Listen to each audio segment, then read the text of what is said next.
Hello, welcome back. Easy ആയിട്ട് ഉണ്ടാക്കാൻ പറ്റുന്ന ഒരു സ്പൈസി പോള റെസിപ്പിയാണ് കേട്ടോ ഇന്ന് ഷെയർ ചെയ്യുന്നത്.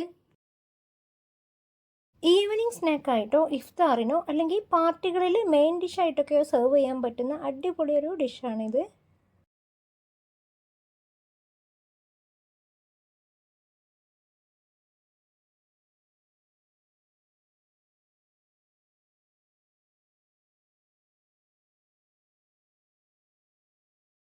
ആദ്യം ഫില്ലിങ് തയ്യാറാക്കാൻ വേണ്ടിയിട്ട് ഒരു പാൻ ചൂടാക്കിയിട്ട് ഓയിൽ ഒഴിച്ചു കൊടുക്കുന്നുണ്ട്. സൺഫ്ലവർ ഓയിലാണ് ഒഴിച്ചു കൊടുത്തിട്ടുള്ളത്. 2 മുതൽ 2.5 ടേബിൾ സ്പൂൺ വരെ ഒഴിച്ചു കൊടുക്കാം.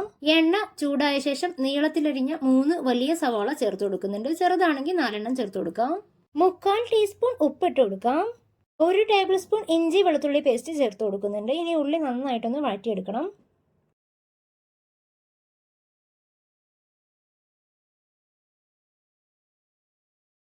ഒരു ചെറിയ പച്ചമുളക് വട്ടത്തിലരിഞ്ഞത്, 1/4 ടീസ്പൂണിന് താഴെ മഞ്ഞൾപ്പൊടി, 1 ടീസ്പൂൺ മല്ലിപ്പൊടി, 1/2 ടീസ്പൂൺ മുളക് പൊടി കൂടി ചേർത്ത് കൊടുക്കാം. ഉള്ളി നന്നായി വഴറ്റി മസാലയുടെ പച്ചമണമൊക്കെ മാറിയതിനു ശേഷം ഇതിലേക്ക് 7 ചെറിയ ചിക്കൻ സോസേജ് കഴുകി വൃത്തിയാക്കിയതിനു ശേഷം ചെറിയ കഷ്ണങ്ങളാക്കി മുറിച്ചത് ചേർത്ത് കൊടുക്കാം. സോസേജിന് പകരം സമോസയുടെ ഫില്ലിങ്ങിനൊക്കെ ചെയ്യുന്നത് പോലെ ചിക്കൻ ഉപ്പും മഞ്ഞൾപ്പൊടിയും ഇട്ട് വേവിച്ചതിന് ശേഷം ചെറിയ കഷ്ണങ്ങളാക്കി മുറിച്ചിട്ടാലും മതി. അങ്ങനെ ചെയ്യുമ്പോൾ കഷ്ണങ്ങൾ തീരെ ചെറുതാവാതിരിക്കാൻ ശ്രദ്ധിക്കണം. ലോ ടു മീഡിയം ഫ്ലെയിമിലിട്ട് നന്നായിട്ടൊന്ന് മിക്സ് ചെയ്ത് കുക്ക് ചെയ്തെടുക്കണം.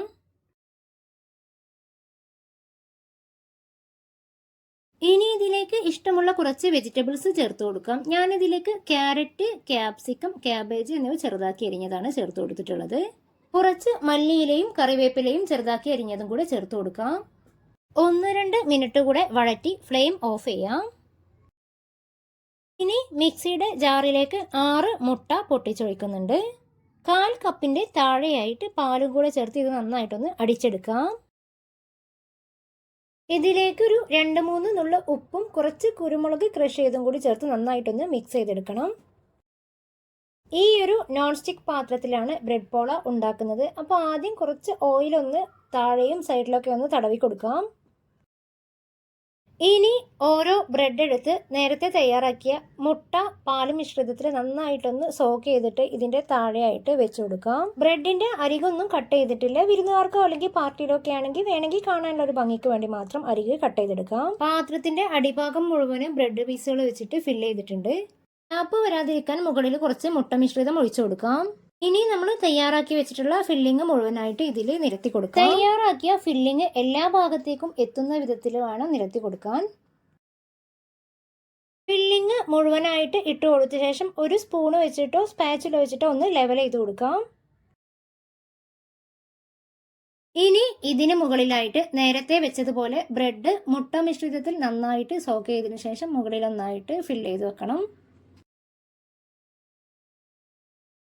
ഇനി ബാക്കിയുള്ള മുട്ട പാൽ മിശ്രിതം മുഴുവൻ ഇതിന് മുകളിൽ കാണാനുള്ള ഭംഗിക്ക് വേണ്ടിയിട്ട് കുറച്ച് മല്ലിയില ചെറുതാക്കി എരിഞ്ഞതൊന്ന് വിതറി കൊടുക്കുന്നുണ്ട്.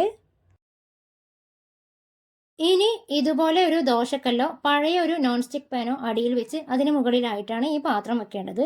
അടച്ച് വെച്ച് ലോ ടു മീഡിയം ഫ്ലെയിമിൽ 20 മുതൽ 25 മിനിറ്റ് വരെ കുക്ക് ചെയ്തെടുക്കാം. മുകൾ ഭാഗം ഒന്നുകൂടി കുക്കാവാൻ വേണ്ടിയിട്ട് ഒരു ഫ്രൈങ് പാനിലേക്ക് മറിച്ചിട്ട് 2 മിനിറ്റ് ഒന്ന് കുക്ക് ചെയ്തെടുക്കാം.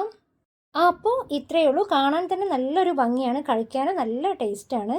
അപ്പോൾ ഇതുവരെ ട്രൈ ചെയ്ത് നോക്കാത്തവരുണ്ടെങ്കിൽ ട്രൈ ചെയ്ത് നോക്കിയിട്ട് നിങ്ങളുടെ ഫീഡ്ബാക്ക് അറിയിക്കണേ. വീഡിയോ ഇഷ്ടമായാൽ ലൈക്ക് ചെയ്യാനും ചാനൽ സബ്സ്ക്രൈബ് ചെയ്യാനും ഒന്നും മറന്നു പോകരുത്. പുതിയൊരു വീഡിയോയുമായി വീണ്ടും വരുന്നത് വരേക്കും ബൈ.